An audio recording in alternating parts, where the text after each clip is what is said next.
안녕하세요. 저는 올해 47살이 된 남자입니다. 저에게는 금쪽 같은 아들 하나가 있는데 애 엄마는 오래전에 사별했어요. 어린아이가 어느덧 중학생이 되었고 얼마 전에 애 엄마 기일이 있어서 아내와의 옛날 이야기를 한번 풀어보고 싶어 글을 남깁니다. 지금 생각해도 정말 신기하고 놀라운 일인 것 같아요. 기일이 되니까 우리 아내가 너무 보고 싶네요. 저와 아내는 고등학교 동창이었습니다. 사실 제가 아내를 많이 따라다녔는데 고등학생 때 아내는 정말 예쁜 외모를 가지고 있었고 착하기까지 해서 저희 학교 학생들에게 인기가 아주 많았죠. 그래서 저 같은 평범한 남자는 눈길도 주지 않을 줄 알았어요. 저와 아내는 고등학생 때 말 한마디도 안 하다가 대학교를 저와 비슷한 지역으로 갔죠. 아마 고등학생 때의 아내는 제 존재도 몰랐을 겁니다. 그래서 거의 옆 학교 수준인 곳을 우연히 가게 되었는데 대학로에서 자주 만났어요. 학교가 비슷하니까 가는 사람들도 많았고 거기서 아내를 발견했는데 여전히 예쁘더라고요. 그래서 대학생이었던 저는 아내에게 안녕 하면서 인사를 건넸더니 신기하게도 아내가 저를 알아보았습니다. 그래서 같이 합석을 하고 술을 먹다가 그 뒤로는 술집에서 만나면 가끔 눈인사 정도 하는 사이가 되었죠. 제 첫사랑이었던 그녀는 여전히 예뻤고 어색하지 않게 인사를 나눌 수 있는 사이가 된 것만으로도 너무 기뻤습니다.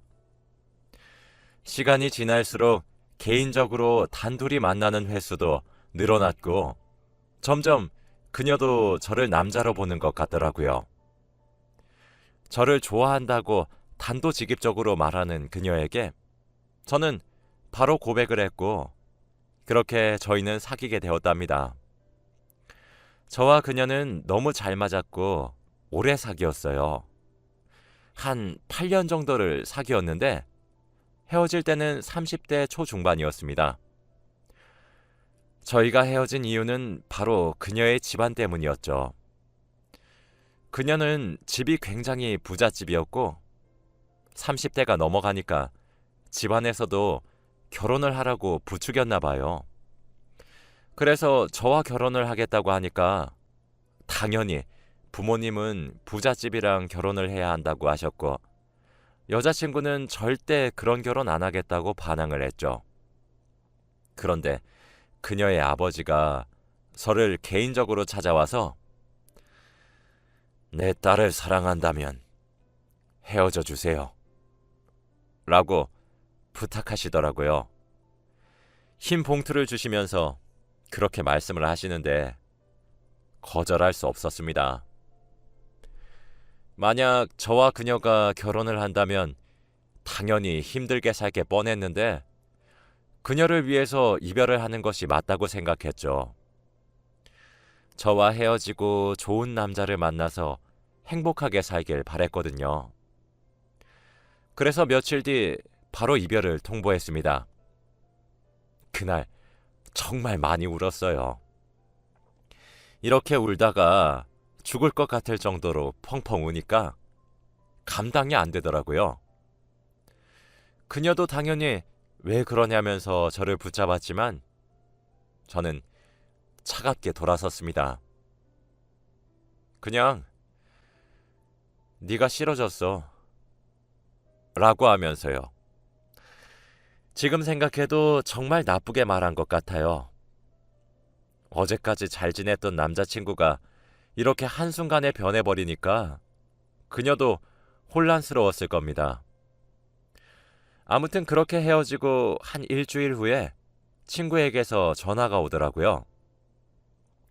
다들 저와 그녀의 이별을 알고 있었는데 친구가 전화 와서는 야, 걔 결혼한다더라? 라고 하는 겁니다. 그녀는 저와 헤어지고 다른 남자와 결혼하기로 했다네요. 그녀와 결혼할 남자는 유명한 회사의 대표였습니다. 그녀가 행복하길 빌었고 저와 함께 했던 순간은 다 있길 바랬어요. 헤어지고 나서 일만 열심히 하면 그녀를 잊을 수 있을 것 같았기에 일만 악착같이 하다 보니까 새로운 사람을 만나지 못한 채로 저는 노총각이 되었습니다. 그렇게 제 나이는 40살을 바라보고 있었어요. 부모님도 제 결혼을 기대하지 않으시고 저도 결혼에 대한 생각이 딱히 없습니다. 가끔씩 그녀 생각이 나기는 했었는데 그때는 하나의 추억으로 생각하고 있었죠. 그런데 며칠 전에 제가 집 근처에 있는 카페에서 일을 하려고 커피를 마시면서 가게에 앉아 있는데 맞은편 테이블에 앉아 있는 사람이 왠지 낯이 익더라고요. 대놓고 쳐다보면 오해를 받을 것 같아서 힐끔힐끔 쳐다보고 있었는데 결국 그 사람과 눈이 마주쳤습니다. 그 사람은 바로 제 첫사랑 정연이었어요. 저와 정연이는 너무 놀라서 서로를 바라보고 한 2초 정도 멍을 때리고 있었습니다. 그때 정연이는 자리에서 일어나 제가 앉아있는 테이블로 와서 너 민식이 맞지? 라고 하더군요. 제가 끄덕거리니 정연이는 야, 대체 몇 년 만이야? 오랜만에 보니까 되게 감회가 새롭다. 라고 했습니다. 몇 년 전 아프게 헤어지고 다른 남자와 결혼을 한 정연이를 마주하니까 신기했어요. 그런데 정연이는 여전히 아름다웠고 예뻤습니다. 그날 저와 정연이는 지금까지 서로가 어떻게 살아왔는지 해가 질 때까지 이야기를 나누었네요. 남편은 어때? 잘해줘? 잘해주겠냐? 사랑해서 한 결혼도 아니었는데. 정연이는 저와 헤어지고 정말 힘들어서 방황하고 있었는데 아버지가 그렇게 살 거면 차라리 새로운 남자를 만나라고 했대요. 그래서 아무 생각 없이 나간 소개팅 자리에서 한 남자를 보았고 너무 자기한테 잘해주었다고 하더군요. 정연이는 그날로 끝인 줄 알았는데 자기 아버지한테 이야기해서 사위 삼아달라고 당당하게 부탁했다고 합니다. 회사의 대표이기도 하니까 아버지는 받아들이지 않을 이유가 없다고 생각하고 정연이의 의견은 들어보지도 않은 채 결혼을 승낙했다고 해요. 그 남자는 자신을 사랑했지만 정연이는 그 남자를 사랑하지 않았대요. 그리고 아이도 있다고 했습니다. 이제 유치원에 다니고 있다고 하더라고요. 왠지 모르게 첫사랑에 아이까지 낳으면서 가정을 꾸리고 살고 있으니까 마음이 조금 심란한 거 있죠. 그리고 나서 정연이가 제 근황을 물어보는데 할 말이 없었습니다. 저는 헤어지고 나서 여자를 한 번도 만난 적이 없고 일만 했으니까요. 정연이는 제 말을 듣고 놀라더군요. 그때 우리 아빠가 너 찾아가서 헤어져 달라고 했지. 정연이는 이미 다 알고 있는 것 같았고 오래전 일이니 그렇다고 했습니다. 그 일 때문에 아직도 아버지와 사이가 좋지 않다고 하더라고요. 아버지를 많이 원망했고 특히나 제가 제일 미웠다고 합니다. 어느 남자가 여자친구의 행복을 위해서 헤어져 주냐고 하면서요. 지금 생각해도 정말 철이 없었던 것 같아요. 그리고 신기하게도 정연이가 다니는 회사와 제가 다니는 회사의 거리가 비슷해서 저희는 회사 점심시간에 매일 만나서 밥을 먹으러 같이 다녔고 주말에도 만나서 카페에서 같이 일을 했어요. 정연이는 일부러 아버지 밑에서 살기 싫어서 스스로 아버지 회사의 경쟁 회사로 취직을 했다고 합니다. 그런 정연이가 멋있었죠. 일주일 중 거의 7번을 같이 붙어 있으니까 정연이 아들도 본 적이 많은데 정말 귀엽고 착한 아이더라고요. 낯선 아저씨가 무서울 수도 있는데 아이는 저를 웃게 만들었습니다. 일을 다 하고 나면 같이 아이와 놀아주기도 하고 가끔씩 선물도 사주면서 기쁘게 해주었어요. 정연이 아들을 보니까 저도 갑자기 결혼이 하고 싶다는 생각이 들더라고요. 그리고 정연이는 아들을 집에 보내고 저와 술을 한잔 하고 싶다고 했습니다. 집에 있는 남편에게는 친구와 마신다고 하고 잠깐 간단하게 먹자고 했죠. 할 얘기가 있다고 하면서요. 저는 마다할 이유가 없었기에 집 근처 간단한 맥주집으로 갔습니다. 그런데 거기서 정연이는 충격적인 부탁을 하는 겁니다. 저보고 자기 남자친구인 척을 해달라고 했어요. 저는 너무 놀라서 맥주를 뿜었죠. 내가 왜 그래야 하냐고 물어보니까 남편과 이혼을 하고 싶은데 남편이 이혼을 안 시켜준대요. 그래서 불륜을 저지르고 있다고 말을 하고 남자친구를 보여주면 이혼을 할 것 같다고 하는 겁니다. 저는 처음에는 무조건 안 된다고 했어요. 왜 저를 상간남으로 만드냐면서 고소당하면 어떡하냐고 이건 범죄라고 절대 안 된다고 했죠. 저는 한 가정을 파탄내고 싶지 않았거든요. 그런데 정연이는 제발 예정을 생각해서 딱 한 번만 해달라고 하더라고요. 예전에 자기한테 상처 주는 말을 하면서 헤어지자고 했던 거 미안하게 생각한다면 이번 부탁 들어주고 그때 일 용서해준다고 했죠.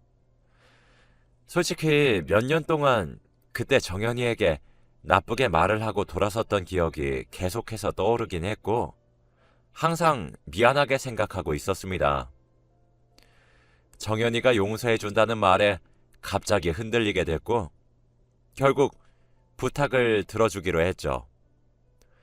그렇게 며칠 뒤 정연이가 말해준 장소로 가서 정연이를 만나고 팔짱을 낀 채로 정연이 남편 앞에 섰습니다. 정연이 남편은 정말 잘생겼고 저희보다 나이가 많았지만 동안이시더라고요.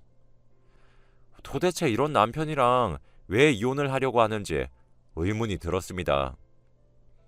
정연이 남편은 진심으로 정연이를 사랑했기에 상처를 많이 받은 듯 했고 그만큼 이혼은 더 빠르게 진행되었죠. 양육권은 정연이가 받았습니다. 그렇게 정연이는 집에서 나와 아들과 단 둘이서 방을 구해 살게 되었어요. 그 뒤로도 평소처럼 자주 만나서 놀고 밥도 먹고 했네요. 그런데 갑자기 정연이가 제 손을 턱 하고 잡더니 민식아, 우리 결혼할까? 라고 하더군요. 갑작스러운 정연이의 제안에 너무 놀라서 딸꾹질을 하고 말았답니다. 정연이는 저를 아직 좋아한다고 했고 저와 함께라면 어느 두려움도 없다고 했죠. 자기 아이를 잘 키워주고 행복하게 해줄 사람은 저밖에 없다면서요. 사실 저도 정연이를 좋아하는 감정은 당연히 있었기 때문에 그러자고 했습니다. 저희는 대학생 때 오랫동안 연애도 해봤고 서로에 대해서 너무 잘 알다 보니까 연애 없이 바로 결혼을 하기로 결정했습니다. 서로 나이도 이제 40살이 다 되어가니까 결혼도 하고 싶었고요. 저는 제 주위 사람들에게 다 이야기했어요. 고등학교 친구들, 회사 지인들, 그리고 가족들까지요. 고등학교 동창들은 정연이를 알았기에 놀라긴 했지만 아이 있는 사람은 아니지 라고 하면서 다들 반대를 하더라고요. 그리고 결혼을 늘 바라던 저희 부모님도 돌싱녀는 안 돼 라며 딱 선을 그으셨습니다. 다들 한마음 한뜻으로 지금은 좋을지 몰라도 피 한 방울 안 섞인 남의 자식을 키우는 건 힘들다고 하더라고요. 저는 그래도 아랑곳하지 않고 결혼을 하겠다고 말했습니다. 걱정하는 정연이에게 걱정하지 말라고 말을 했고 저희는 기분 전환 겸 나들이를 가기로 했죠. 집 근처 공원에 앉아서 정연이가 싸온 도시락을 먹는데 이보다 행복할 수는 없더라고요. 아이도 너무 즐거워했고 이렇게 가정이 꾸려지면 얼마나 행복할지 상상이 되지 않았습니다. 정말 한 가족이 되는 것 같았죠. 나들이를 끝내고 가는 길에 한 가족이 사진 촬영을 부탁하더라고요. 그래서 찍어주었는데 갑자기 저희 3명 보고 찍어주겠다고 하는 겁니다. 처음에는 반대했지만 정연이가 왜 찍자 라고 해서 섰네요. 그런데 찍어주시는 분이 아버님이랑 어머님이랑 조금 더 붙어주세요 라고 하더군요. 아버님과 어머님이라는 말에 왠지 모르게 가슴이 움찔거렸습니다. 그러다가 아들분 손잡아주면 예쁠 것 같아요 라고 하더라고요. 갑자기 아들이라고 부르니까 너무 기분이 좋았고 얼굴이 빨개졌습니다. 정연이는 민식아, 우리가 부부로 보이나 봐 라고 하며 좋아하더라고요. 저는 이 순간이 너무 좋았고 결혼을 당장 하고 싶더라고요. 저는 주위 사람들의 반대는 다 무시하고 정연이만 생각하기로 했습니다. 그래서 결혼을 빨리 진행하기로 했고 혼인신고를 하러 가기로 했죠.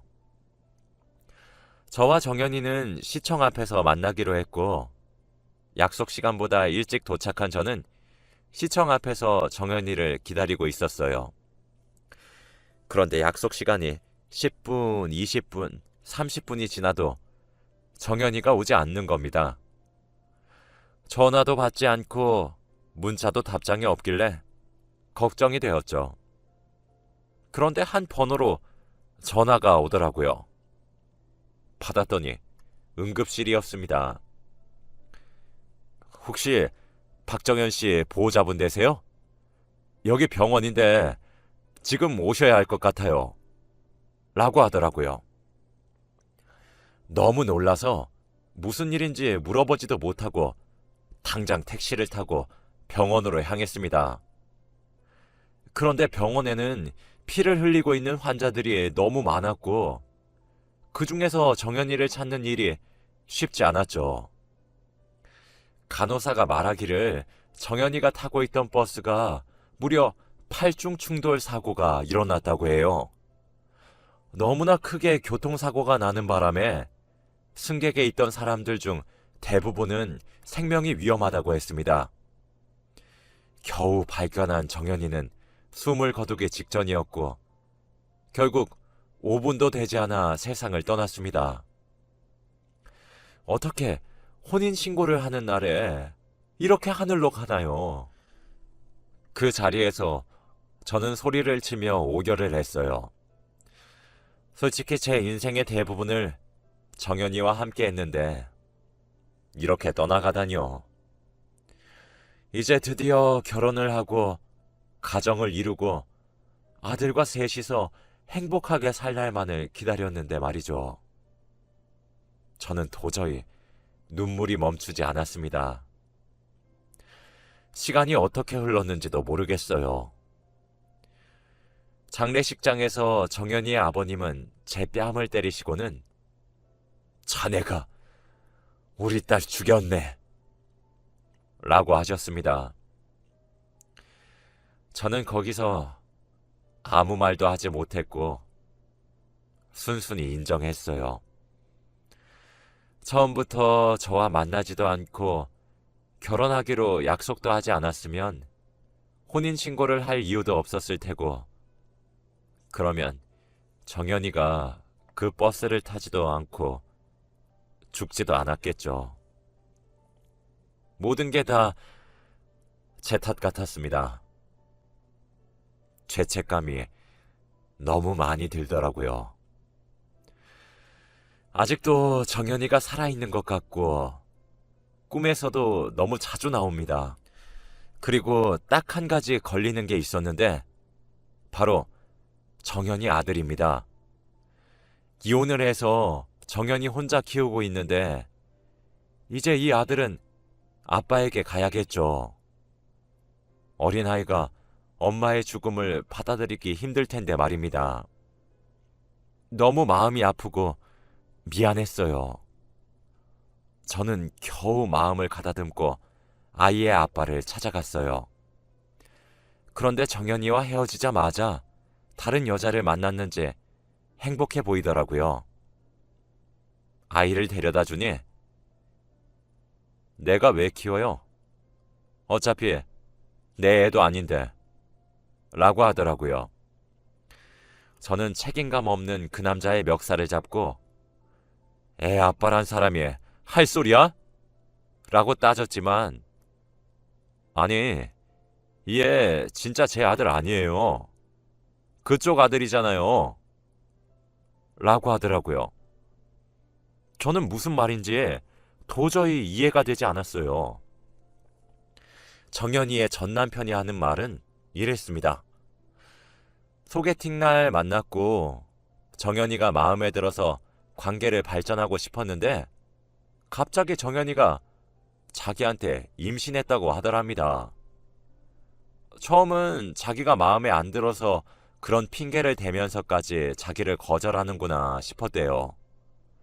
그런데 정말로 정연이는 배가 점점 불러왔고 그 남자는 정연이를 너무 사랑했기에 다른 남자의 자식이라도 정연이만 있으면 된다고 했죠. 그렇게 아이를 낳았는데 정말 자기와 하나도 안 닮으니까 생각과는 다르게 정이 가지 않더랍니다. 그래서 친부를 찾아봤는데 그게 저였다고 해요. 저는 그 말을 듣고 너무 놀라서 주저앉아 버렸네요. 정연이는 저와 헤어질 당시에 임신을 하고 있었고 결국 낳았다고 합니다. 정연이는 알고 있었는데 그 사람에게 다시 가면 피해만 줄까봐 선뜻 아이가 생겼다고 말도 못했다고 하더라고요. 저는 정연이에게 평생 상처만 준 사람이었던 것이죠. 헤어질 때 정연이는 얼마나 마음이 아팠을까요? 임신 소식을 알리려고 했는데 이별 통보받고 얼마나 가슴이 찢어졌을까요? 그리고 드디어 제대로 된 가정을 찾았고 행복해지려고 하니까 하늘나라로 갔습니다. 왜 정연이에게 이런 시련만 주는지 세상이 너무 밉더라고요. 저는 어린 아들을 안고 그날 펑펑 울었네요. 아들은 당연히 제가 키우기로 했고 아들은 처음에는 저를 아저씨라고 부르다가 시간이 지나고 자기도 이제 제가 아빠라는 사실을 눈치챘는지 아빠라고 부릅니다. 그때 얼마나 감격스러웠던지 몰라요. 지금은 아주 많이 커서 중학생이에요. 공부도 잘하고 착실합니다. 저와 아들은 친구 같은 부자 관계예요. 그리고 엄마의 기일만 되면 같이 펑펑 웁니다. 너무 보고 싶다면서요. 아직까지 정연이가 너무 보고 싶습니다. 모두들 자기 아내와 남편분 살아계실 때 잘해주길 바래요. 아직 살 날이 많은데 벌써 걱정입니다. 제 이야기는 여기까지예요. 들어주셔서